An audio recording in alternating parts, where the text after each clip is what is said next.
My name is Abigail, a 28-year-old woman, found herself entangled in a challenging situation following her marriage to Benjamin. After the wedding, she left her full-time job to embrace a part-time role, dedicating herself to managing household duties, while Benjamin often came home late from work commitments. This balancing act of responsibilities and part-time work was a testament to her dedication to their life together. Tragedy struck when Benjamin received a distressing call about his father's sudden passing. The loss devastated the family, and in the midst of grief, Benjamin suggested that they invite his mother to live with them to prevent her from sinking into depression. Abigail, wanting to support her husband and his mother during this difficult time, agreed to this arrangement. However, this decision led to unforeseen turmoil in Abigail's life. From the very first day, her mother-in-law imposed unrealistic expectations on her, criticizing her for not waking up early enough and for not immediately attending to household chores. She was relentless, often belittling Abigail for not having children 3 years into the marriage, and even accusing her of being infertile, branding her as a worthless daughter-in-law. The harassment was constant. Every evening, Abigail was expected to juggle dinner preparations, bathroom cleaning, and laundry, all to meet the demands of her mother-in-law, who acted more like a tyrant than a family member. Despite the heavy load of household and part-time work, her mother-in-law's continuous complaints and insults made her situation unbearable. Reaching her limit, Abigail sought solace by returning to her parents' house, unable to endure the relentless torment.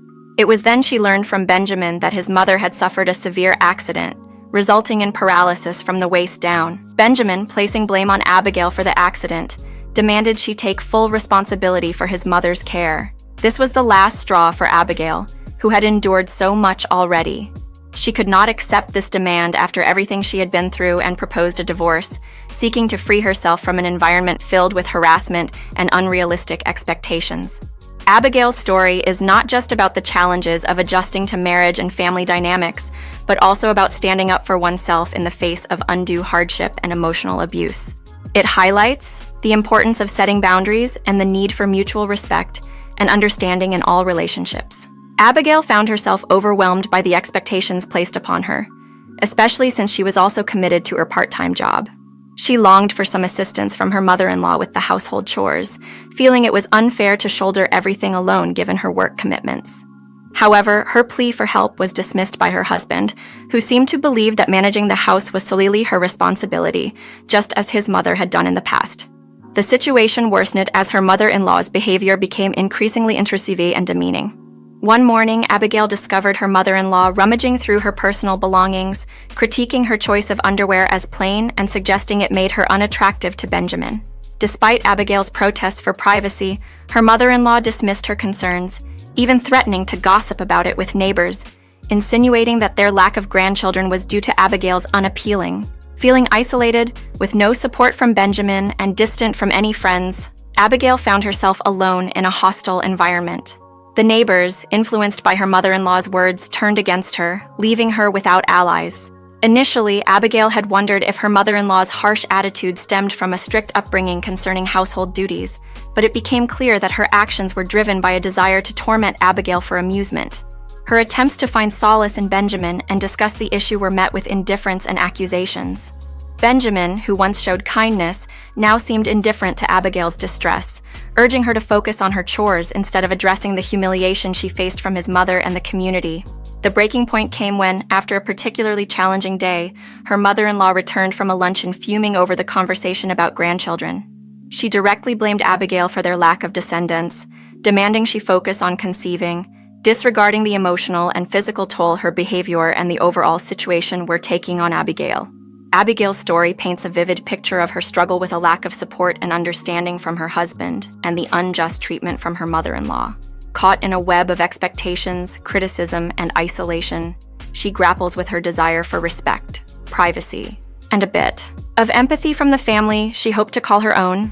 Being married later in life, Abigail wasn't immediately concerned about not being pregnant. She understood that, at her age, it might take some time, and she was okay with that. However, her mother-in-law seemed to struggle with this patience, likely feeling left out from conversations her peers were having about their grandchildren. Her desire to be in the spotlight was evident, and she couldn't hide her frustration when the topic of fertility treatments came up. Abigail and her husband hadn't considered them urgently, seeing no need to rush as they hadn't been married very long. These treatments, after all, demanded significant time and financial investment. Despite Abigail's reassurances, her mother-in-law appeared agitated and unconvinced, questioning Abigail's spending habits, particularly her investment in high-quality hair care products. She couldn't understand why Abigail would prioritize her appearance over fertility treatments, implying that fulfilling the role of a daughter-in-law meant producing a grandchild. Abigail had always cherished her long, straight blonde hair, a feature that had earned her compliments since she was young. She took great care of it, using part of her earnings to buy quality shampoo and conditioner. However, her mother-in-law saw this as an extravagance, suggesting with a menacing smile that Abigail's hair was a luxury they could do without. The situation escalated shockingly when her mother-in-law, in a fit of anger, physically attacked Abigail, cutting off her cherished hair. This act of cruelty was a breaking point for Abigail. It wasn't just the loss of her hair that devastated her. It was the realization that the hostility and abuse she faced in her husband's home were unbearable.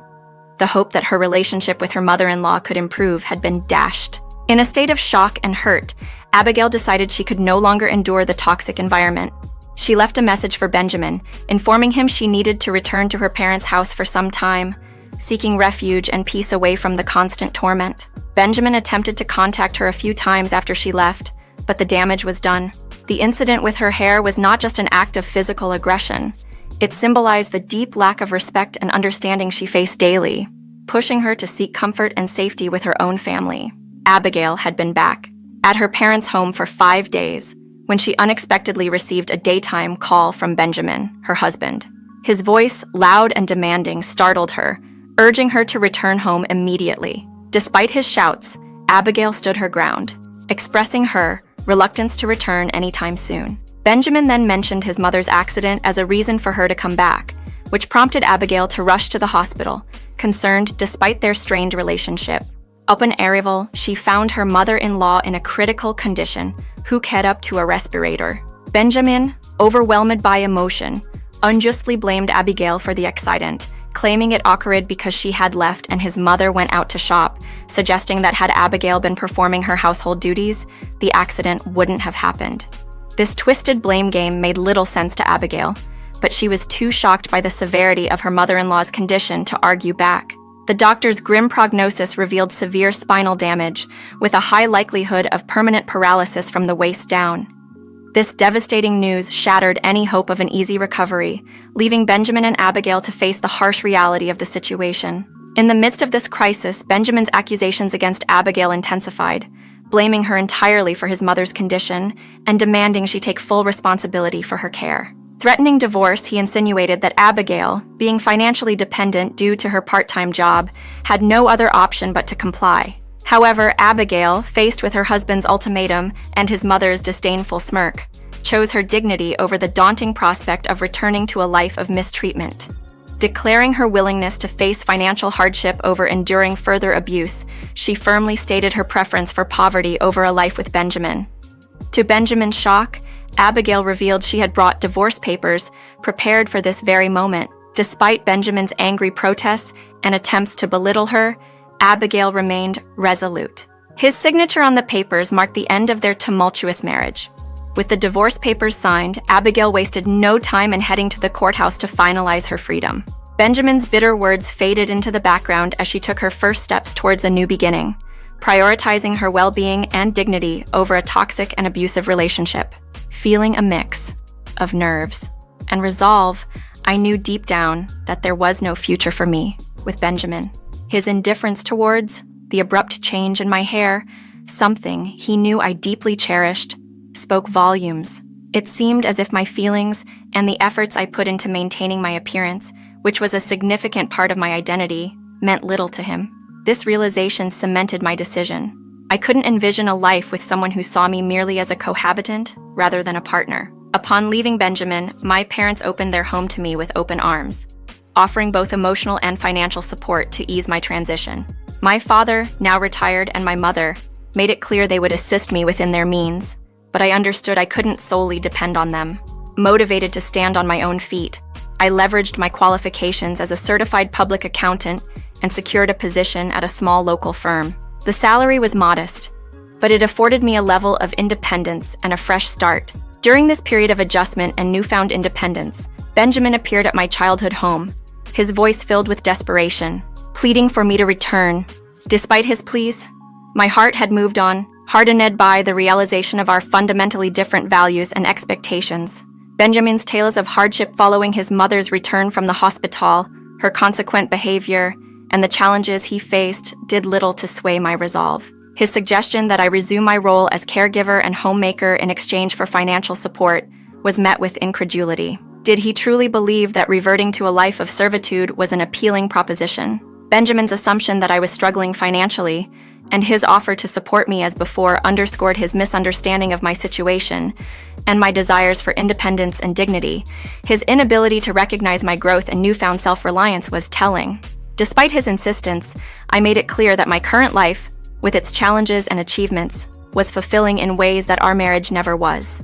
The prospect of returning to a role of caretaker for someone who had shown me nothing but contempt was unthinkable. In an effort to quell his persistent appeals and avoid neighborhood gossip, I agreed to visit my former in-laws' home, albeit with heavy reluctance.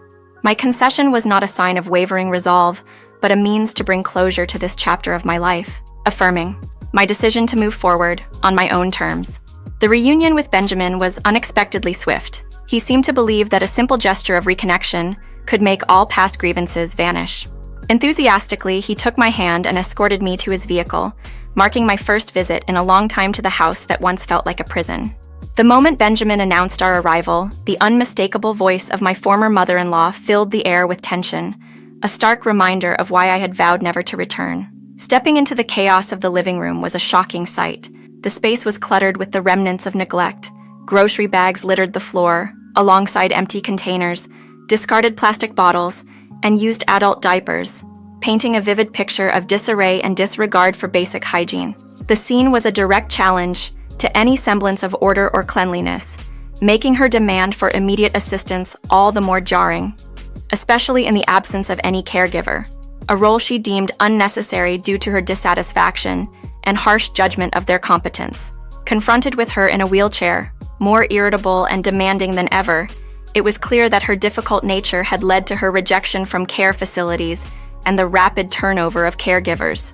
Her frustration peaked upon seeing me as she hurled a water bottle in my direction, blaming me for her circumstances with vitriol. Her attempt to strike me only resulted in her own fall, a physical manifestation of her helplessness and rage. Despite her attempts to intimidate, I stood my ground, reminding her firmly that I was no longer bound to her as a daughter-in-law.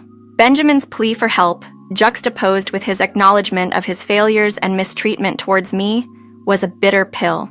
His apology, although sincere, came far too late to mend the deep-seated issues that had driven us apart.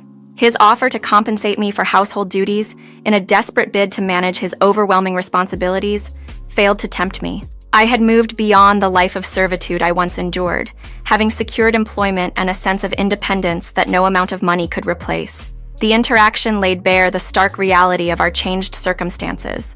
Benjamin's heartfelt apology, albeit a significant gesture, could not erase the years of neglect and siding with his mother over me. His mother's inability to grasp the severity of her situation, coupled with her persistent arrogance and unwillingness to acknowledge her own faults, only solidified my resolve.